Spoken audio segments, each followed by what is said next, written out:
Nous sommes au XVIIIe siècle. La France vit un tourment politique provoqué par la Révolution française. Cette crise ne laissera aucun domaine de la vie des Français indifférent. Dans le domaine spirituel, par exemple, les chrétiens tombent dans un laxisme, ou mieux, dans une négligence et indifférence envers leurs exigences religieuses. C'est au vu de cette dormance spirituelle que le Père Pierre-Marie Mermier s'est donné pour tâche le renouveau spirituel de son peuple à travers les prédications paroissiales. Cet apostolat particulier a donné à son tour naissance à une communauté de prédicateurs réunis autour de lui. Son zèle missionnaire ressortait amplement de son slogan « Je veux les missions ». Réalisant la nécessité de donner un statut formel à l'équipe, le Père Mermier va de l'avant avec le projet d'en faire une société religieuse. Une règle de vie est rédigée par lui-même en 1836 et la communauté s'installe dans une nouvelle maison nommée La Fayette à Annecy. La communauté des missionnaires nouvellement formée, composée de 6 membres, a commencé à vivre ensemble à La Roche-sur-Foron, en France, en 1838. Monseigneur Pierre-Joseph Rey, évêque d'Annecy, qui fut une source constante de soutien et d'inspiration pour ces missionnaires, conférera l'approbation canonique à la jeune congrégation le 24 octobre 1838 et la confia aux soins et au patronage de Saint François de Sales. Le plan de mission du Père Mermier incluait aussi les missions étrangères et il s'attendait à ce que Rome confie à sa petite congrégation une mission en Afrique. Mais contrairement à toute attente, c'est le vaste territoire de mission de Visakhapatnam en Inde qui fut confié aux missionnaires de Saint François de Sales en 1845. Acceptant les défis, le Père Mermier a préparé ses 6 meilleurs hommes à partir pour cette nouvelle mission en Inde. L'équipe pionnière composée du Père Jacques Martin, Père Joseph Lavorel, Père Jean-Marie Tissot, Père Jean Thévenet, Frère Pierre Carton et Frère Sulpice Fantonel, fit ses adieux à ses confrères et à son patrie, puis monta à bord du navire le 8 juin 1845 et arriva à Pondichéry au bout de 3 mois, le 8 septembre 1845.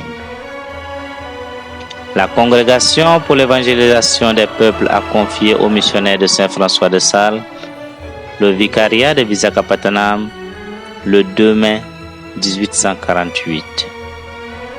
Cette mission confiée à la congrégation était un vaste territoire comprenant des parties des États actuels de l'Andhra Pradesh, de l'Orissa, du Madhya Pradesh, du Chhattisgarh et du Maharashtra. Les missionnaires rendaient alors leur service dans les 4 centres de mission de Visakhapatnam, Yanam, Kamchi et Aurangabad. Le Père Mermier, réalisant les besoins urgents de la mission de Visakhapatnam, n'a ménagé aucun effort pour trouver des financements et du personnel pour celle-ci. Mais, le 30 septembre 1862, le saint fondateur, Père Pierre-Marie Mermier, partit pour sa récompense éternelle, laissant ainsi tous ses confrères affligés.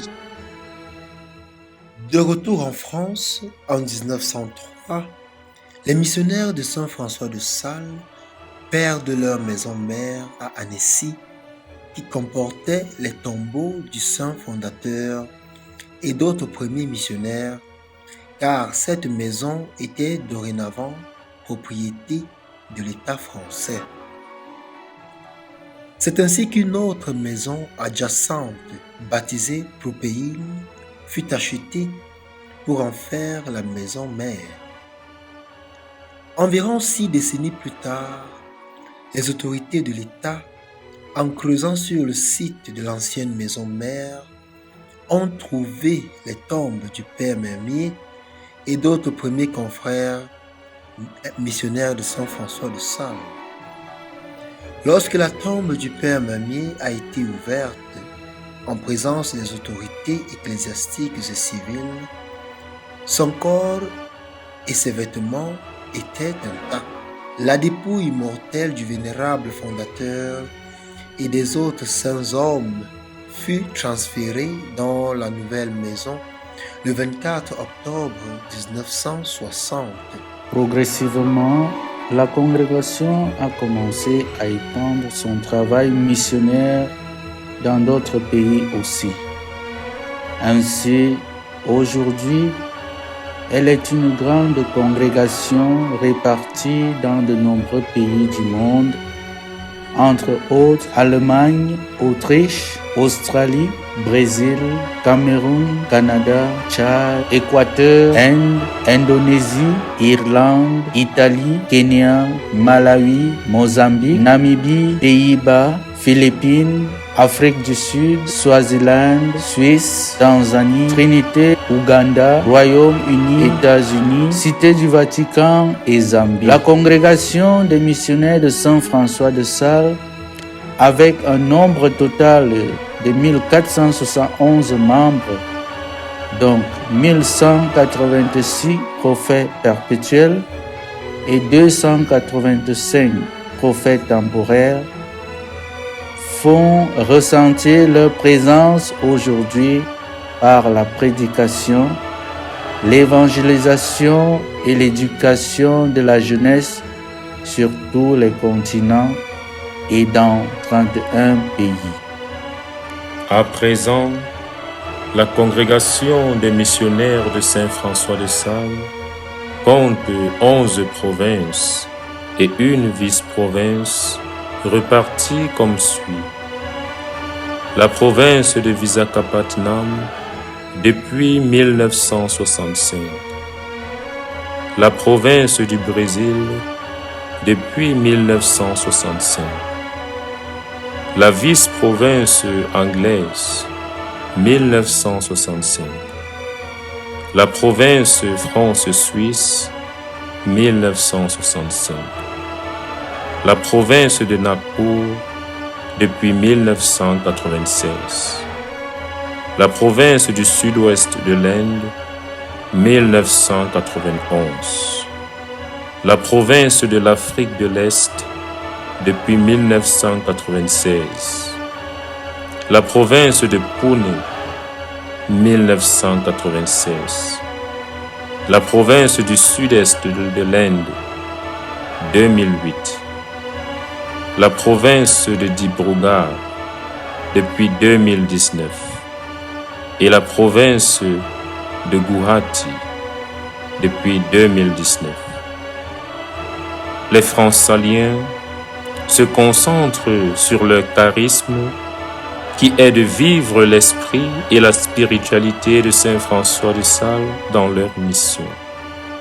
Ce charisme se déroule par l'étude de Saint François de Sales, l'imitation de ses vertus, en formant des méthodes pour guider le peuple de Dieu. L'apostolat des missionnaires de Saint François de Sales est de réaliser le renouveau de la vie chrétienne, d'entreprendre des missions outre-mer et l'éducation et la formation des jeunes dans l'esprit salésien. En effet, nous nous engageons dans l'apostolat du développement social et de la sensibilisation, répondant ainsi aux signes des temps et aux besoins de l'Église. Les Francaliens sont arrivés au Tchad en 1999 et au Cameroun en 2000. Et leur engagement a donné naissance en 2018 à la délégation Tchad-Cameroun. En effet, notre fondateur voulait envoyer ses missionnaires dans la partie francophone de l'Afrique. Mais il n'a pas pu, de son vivant ici sur terre, réaliser ce rêve. Car Rome lui avait demandé d'envoyer des missionnaires en Inde.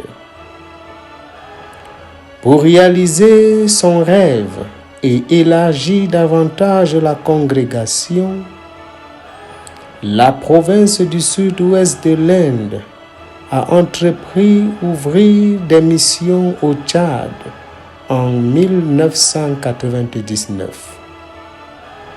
C'est ainsi que, le 12 novembre 1999, une équipe de 3 confrères est arrivée à Doba au Tchad.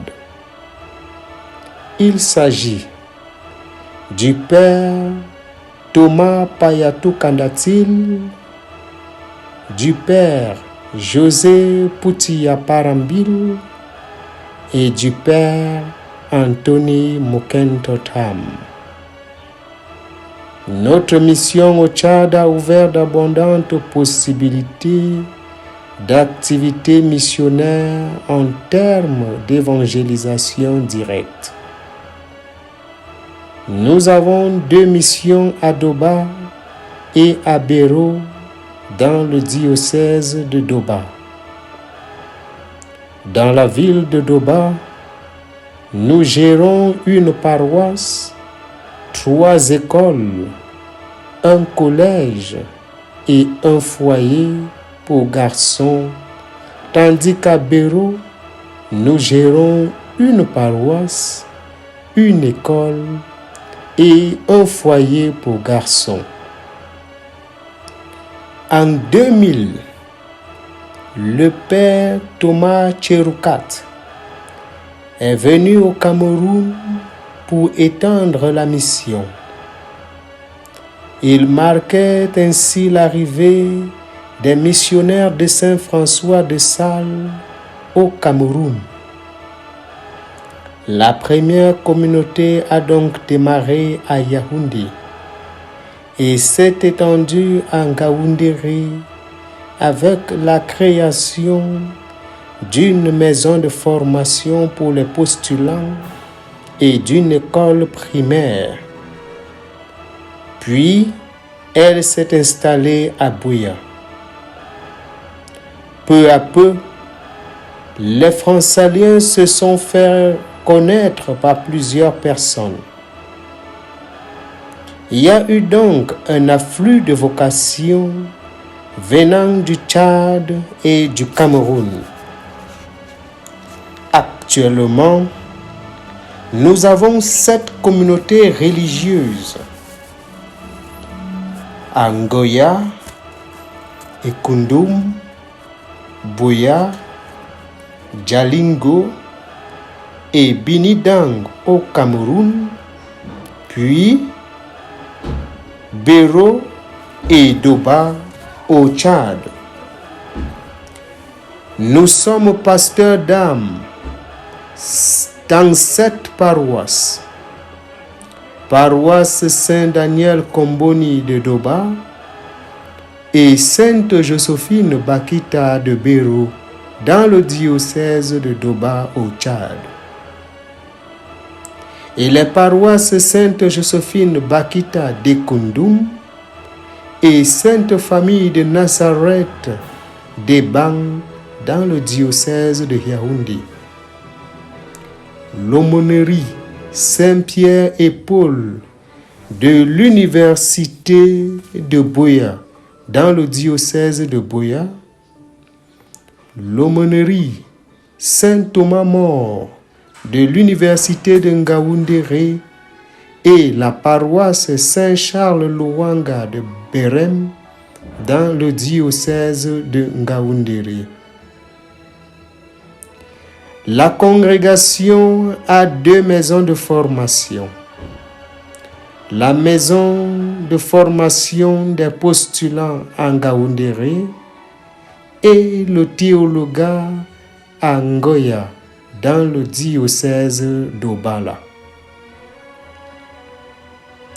Nous avons 7 prêtres et un stagiaire travaillant au Tchad et 10 prêtres plus un stagiaire qui travaille au Cameroun. Nous avons 50 scolastiques pour la délégation Tchad-Cameroun qui sont en formation au Cameroun, au Tchad et en Tanzanie.